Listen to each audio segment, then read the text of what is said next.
today we are talking about how to use passive voice in spoken English. Sir, I know passive voice. Sir, I can change from active to passive, and even from passive to active I can change. But when it comes to use passive voice in spoken English, I get confused and I don't know how to use it correctly.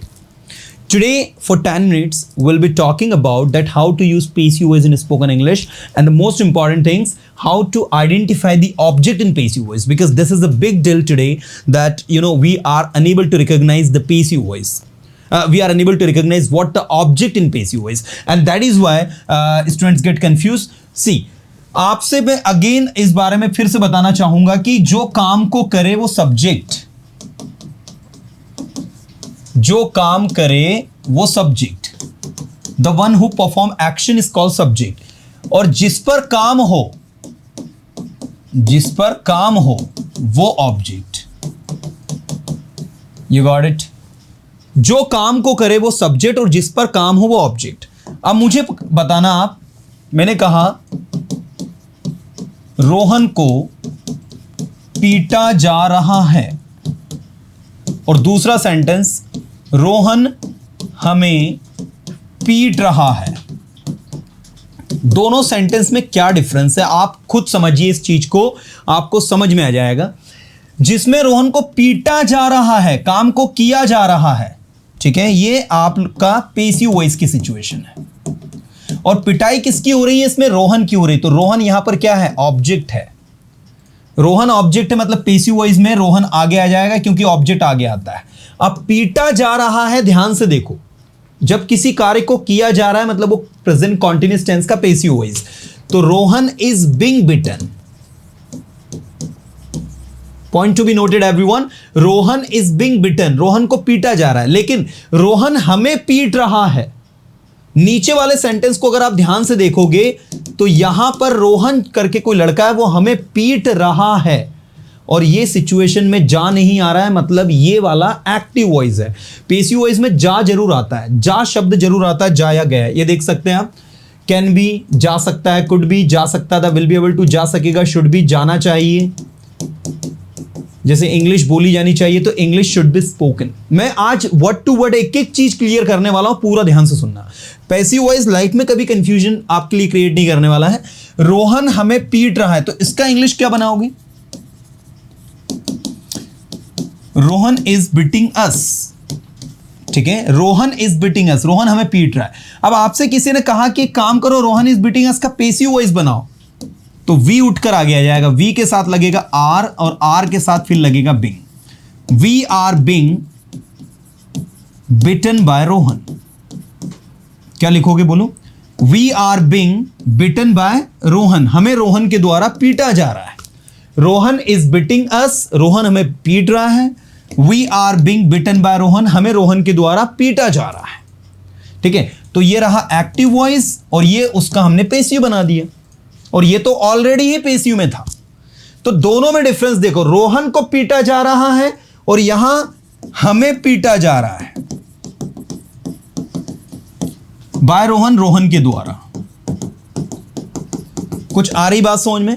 तो सबसे पहली चीज, अगर passive voice में confusion है तो दो चीजें पहले क्लियर कर लो कि आपका ऑब्जेक्ट कैसे आइडेंटिफाई करते हैं. और ऑब्जेक्ट आइडेंटिफाई अगर आप करना सीख गए हो तो फिर ये देखना स्टार्ट करो कि जब कोई काम किया जाता है तो इजम V3, किया गया तो वॉज वेयर V3, और किया जाएगा तो विल बी V3 लगता है.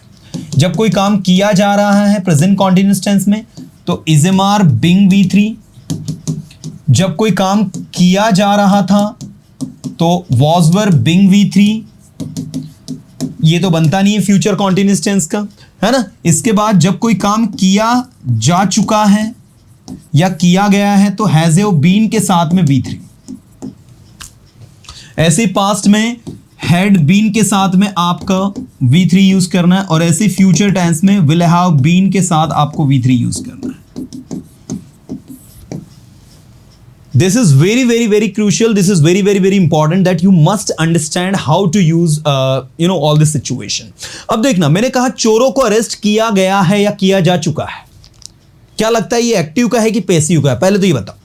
चोरों को अरेस्ट किया जा चुका है. सर, जा शब्द आया, पैसिव का है. चोर यहां ऑब्जेक्ट है मतलब. तो the thieves have been arrested.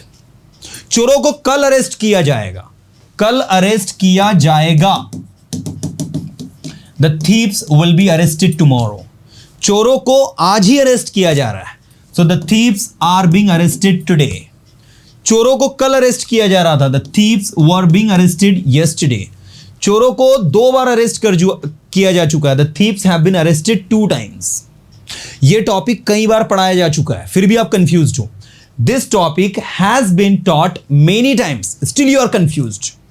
This topic has been taught many times, still you are confused. Okay, English पढ़ाई जा चुकी है, English has been taught. English पढ़ाई जा सकती है, जरा बोलो तो फटाफट fast.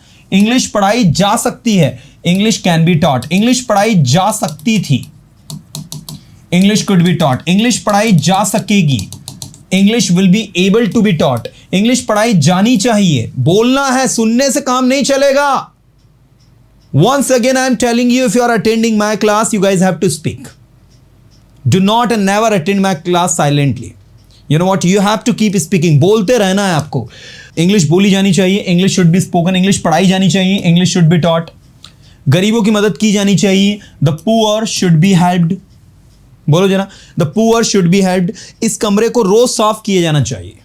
This room should be cleaned regularly. फिर से बोलो, this room should be cleaned regularly. इस कमरे को रोज साफ किया जाना चाहिए, ठीक है, इस कमरे को रोज साफ किया जाना ही चाहिए। This room must be clean regularly, इस कमरे को रोज साफ किया जाना चाहिए। This room ought to be clean regularly, इस कमरे को रोज साफ किया जाना है। This room has to, come on, this room has to be clean regularly, इस कमरे को कल साफ किया जाना था। This room had to be clean regularly, इस कमरे को रोज साफ किया जाना होगा। This room will have to be clean regularly, इस कमरे को साफ किया जाया करता था। This room used to be clean regularly, इस कमरे को साफ किए जाने की जरूरत है। This room need to be clean regularly, और इस कमरे को साफ किए जाने की हिम्मत है। This room dare to be clean regularly. So this is the group first, group second, group third and group fourth. Now you can see that we have 4 different situation and how this situation are actually working. You can see over here. English पढ़ाई जा सकती है, बोलो. English can be taught. English लिखी जा सकती है. English can be written. English लिखी जानी चाहिए. English should be written. Sentences बनाए जाने चाहिए. Sentences should be made. जितनी प्रैक्टिस करोगे उतना बेस्ट है. सेंटेंसेस अवश्य बोले जाने चाहिए. सेंटेंसेस अवश्य के लिए लगेगा must be. Sentences must be spoken. Sentences अवश्य पढ़ाए जाने चाहिए. Sentences must be taught. English पढ़ाई जा सकती है. क्या कहोगे? English can be taught. English बोली जा सकती है. Come on come on come on come on everybody. English बोली जा सकती है. English can be spoken. इस काम को कल किया जाएगा. बोलो जल्दी फटाफट फास्ट. कल किया जाएगा. This work will be done tomorrow. तो भैया इस तरीके से पैसिव वॉइस का उपयोग स्पोकन इंग्लिश में होता है. This is the way to use passive voice. अब अगर मैंने कहा इस तरीके से पैसिव वॉइस स्पोकन इंग्लिश में उपयोग किया जाता है, अब ये भी एक सेंटेंस है पैसिव वॉइस का. तो इस tरीके से पैसिव वॉइस स्पोकन इंग्लिश में यूज किया जाता है. तो ऑब्जेक्ट यहां पर कौन है? Passive voice. Passive voice is used in spoken English. In spoken English इस तरीके से को इंग्लिश में कहेंगे थ्रू दिस वे. थ्रू यहां पर एक तरीका से के लिए यूज होगा. थ्रू दिस वे मतलब इस तरीके से, या फिर आप वहां से भी स्टार्ट कर सकते हो. Through this way passive voice is used in spoken English. You know what, anything that comes in your mind can be translated if you know the method. So dear students, I would say passive voice are not tough. Actually, they are quite easy. What it is required is only your practice. So understand the concept, use passive voice in your spoken English and make your language beautiful and effective.